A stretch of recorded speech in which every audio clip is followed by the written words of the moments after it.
Hello everybody, I am Jmulls of Jmulls Gaming, and we need to get a little bit nerdy today. Oh yes. I have been leveling up my alternative jobs in Final Fantasy XIV and getting that precious gear in a system that is all too familiar to a lot of Final Fantasy XIV players that have seen this show before. Gear in Final Fantasy XIV is nothing really ever talked about all that much. Well, outside of the glamour, but the actual stats on the gear and what the gear does for you, I think it's fair to say that the visuals normally overtake anyone's preferences as to how much crit a piece of boots have. But at the end of the day, Final Fantasy XIV is an MMORPG, and gearing is one of the most intrinsic and important elements of an MMORPG, let alone RPGs in general. So let's talk about this, because this is one of the harder conversations to have in all of Final Fantasy XIV. Because this is one of the most complicated elements of Final Fantasy XIV, because I can look at the gearing of Final Fantasy XIV and say, yeah, it's rather dull and uninteresting. There's no set bonuses, there's just no real player expression outside of the visuals for gear when it comes to augmenting my character. I don't throw on a new helmet and can feel the gain in my character or the change in my playstyle. That doesn't really happen unless you're in that extremely high echelon of the 0.00001% that can really notice the difference between 2.5 and 2.49 skill speed. And this is something that even they, Square Enix, have talked about before, that there's no really easy answer here because of the way Final Fantasy XIV is constructed. So let's have this conversation and analyze what are the innate systems or philosophies in Final Fantasy XIV that have kind of led to the stagnation with gear. Well, I think at the end of the day, it will come down to job design, and the fact that in Final Fantasy XIV, rotations are sort of fixed. You have individual cooldown windows meant to line up with other cooldown windows for consistent performance over the course of a fight that may or may not involve a lot of movement, and a big part of 14's skill expression is maintaining your rotation with constant uptime despite mechanics that may try and pull your attention away from that, or even mechanics in the fight that may forcibly stop you. And really interesting gearing or tier set-esque bonuses largely apply best to class design and gameplay that's more so open-ended and priority-based instead of cyclically based, at least in my opinion. Now, you may be asking, well, Jmulls, I've only played Final Fantasy XIV. What the hell is a tier set? A tier set is essentially an additional bonus or effect that you may be given for having multiple pieces of the same type of armor set. So imagine I get all the gear from the Arcadian raids, and say if I have at least 4 of these pieces equipped, I would gain some additional bonus gameplay-wise. We don't really ever get that in Final Fantasy XIV, but we kind of go back to a larger issue, and I think that's one of the reasons why I tend to find a lot of bonuses we get in Final Fantasy XIV to be kind of dull and just change numbers slightly. Does anyone really feel good about putting direct hit materia in a slot? It's like, okay, cool, like numerically I'm better, but I'm not feeling this when I hit my buttons. But this can be an important conversation because Final Fantasy XIV can get extremely nerdy. There's entire conversations about whether a tank should play with a 2.5 or 2.45 second GCD. We are talking giga nerd stuff. But if you elevate one element of a rotation in Final Fantasy XIV, then you're devaluing the rest of it, and you upset the delicate balance that these jobs try and go for. When an individual element could become, say, too spammy, or one individual part of that rotation becomes far more important than the others, more so than it already was,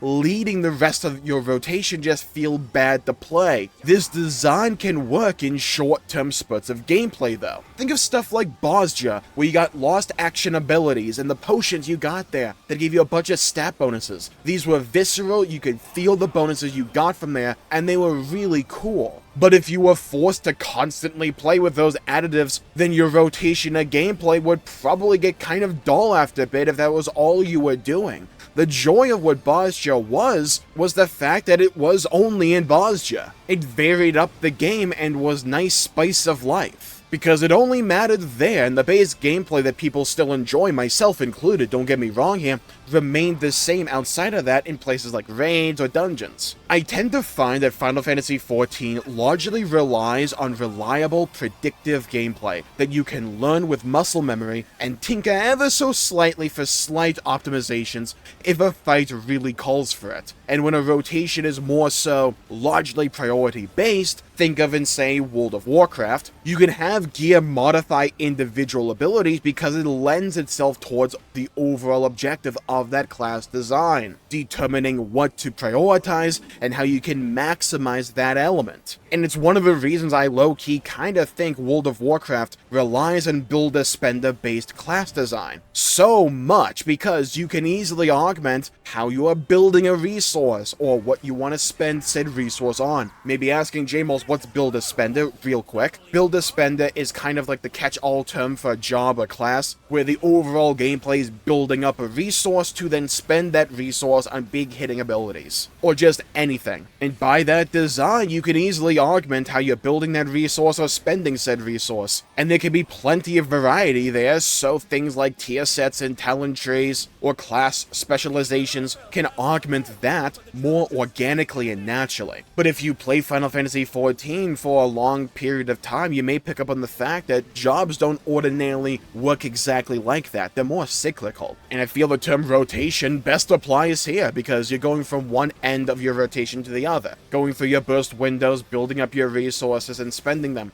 in really predictive patterns. And I tend to find, or at least Final Fantasy XIV tends to feel like, the best way to play is not necessarily to hit your buttons faster, but to hit your buttons at the right time. You don't want to build up anything too quickly because then it all comes apart. You want to have a delicate balance. You're spinning multiple plates, for certain jobs at least, and the goal is to keep that balance. I don't think one system is inherently better or worse than the other, but by choosing to go for one system, you get different strengths and weaknesses. And I think what the System 14 has, one of its weaknesses is that, well, making interesting gear, mechanically speaking, is exponentially harder, especially if you want to have good balancing, which is important for like an MMORPG and for Final Fantasy XIV. You don't want homogenization across the board or anything, but you want good enough balance to where you don't feel stupid for playing anything. This doesn't mean that I don't think something along these lines can't work for Final Fantasy XIV, but you have to be careful about doing so, which is probably why Square Enix has elected to just not do it for the game on the whole, and only in places like Eureka and Bosja. Again, it's another one of the reasons I'm really looking forward to the Bosja-esque content we are likely to get,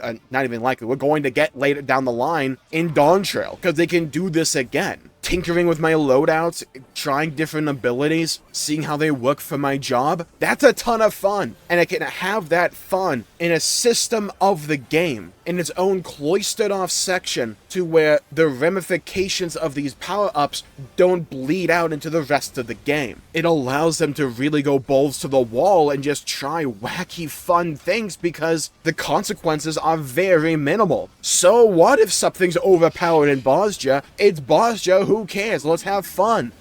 You can also then just make other things more powerful. You don't have to care about the delicate balance for things like Savage or Extreme or Ultimate raids when the content is separated. Again, there's no easy answer to how to make, getting gear actively more fun. And there's a real possibility that the answer may just be, well, don't do anything. People enjoy Final Fantasy XIV. I enjoy Final Fantasy XIV. And one of the main things people love about gear is just the visuals of it.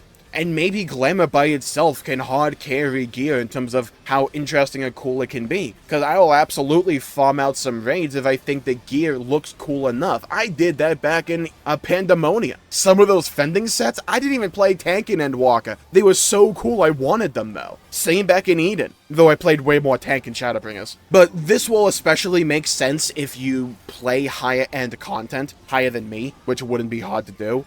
Think of, say, like Dragoon, where maybe you got a tier set bonus, where ordinarily you may want 2 Mirage dives to enter Life of the Dragon, simple enough, but what if I add a set of gear to the game that makes it so Mirage dives cooldown is reduced by, say, 5 seconds, maybe even 30 seconds or whatnot. Okay, maybe like 10 seconds. Or say Life of the Dragon gives me 10% skill speed. That second one has potential to have interesting gameplay, but there's a lot of rippling effects that this would have in the rotation on the whole, and this matters way more in a game like Final Fantasy XIV when these jobs are designed for these insular experiences. They are designed to go around that circle or the oval or this closed shape. This design may work for something with a priority-based system, but most of Final Fantasy XIV's jobs just aren't really that. And again, that's not a flaw. That doesn't mean that the system itself is bad. It just means that it has its own strengths and weaknesses. Think of like a Pokemon. Is a Pokemon necessarily better than another because one is water and one is, say, ice type? No. But if you're going to use that Pokemon, you have to understand what it's strong at and what it's weak at. And funnily enough, this is a system in Final Fantasy XIV that I don't think requires an extensive overhaul or anything. I think having supplementary pieces of content like Bozja and stuff like that can be sufficient if the content is really fun. And if the glamour is beautiful and the jobs are fun to play, then I don't particularly see an issue that requires an extensive overhaul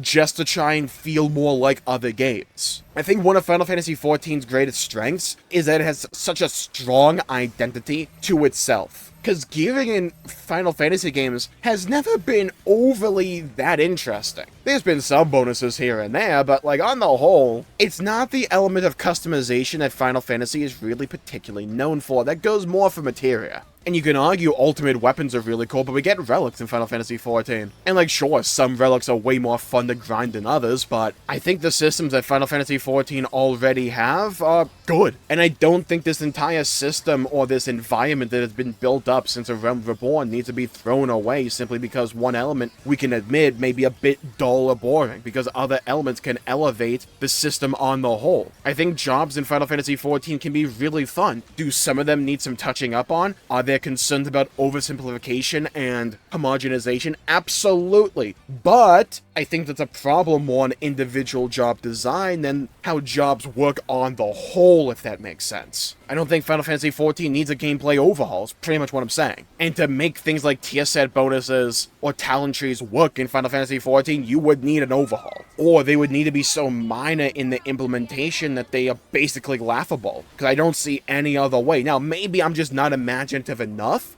and maybe there is a way they could implement it and do it in a great way that works for the game that everyone is happy. Maybe that exists. I don't want to like discount that possibility. I'm just saying this is a really hard nut to crack. And maybe just having content like Bozja to where you can have all these wacky, silly elements, or even things like deep dungeons, to where you can have these more additive bonuses that really alter how you play the game or give you cool bonuses that you can utilize. Maybe they work best in Final Fantasy XIV when they're in these cloistered off systems, in these environments. And maybe that is just a long play. Maybe gear felt more boring in Endwalker because we simply didn't have a Bozja or Eureka to have some time in. I think it's important to be able to identify something that you like or that you don't like, but also to understand why you don't like it. And could it be that in the pursuit of trying to make this one thing better, you compromise other things that you do like or that you do find enjoyable? And on the whole, would it be worth it? And I think in gearing, I would err on the side of caution more so than trying to completely overhaul the system. So with that, I think I'll call the video there for the day, but let me know what you think in the comments down below, because there could be so many different perspectives and opinions. You'll notice I made quite a few references to games like World of Warcraft, because I have a lot of years in that game particularly. I spent like 9 years of my life, probably a little bit more than that, playing that game. So a lot of my background comes from that game. I've spent many years now playing Final Fantasy XIV. Games are different to one another, and that's okay. But we should always strive to be able to identify what we like and what we don't like, and how we can say something could be better or worse. Being able to put our thoughts into constructive criticism and words is an important skill set that I think is largely being lost on the internet, if it was ever there at all. I'm not perfect when it comes to that, and I don't think anyone is. But let's get a conversation going. Do you think gear is fun find in Final Fantasy XIV? Do you think it's really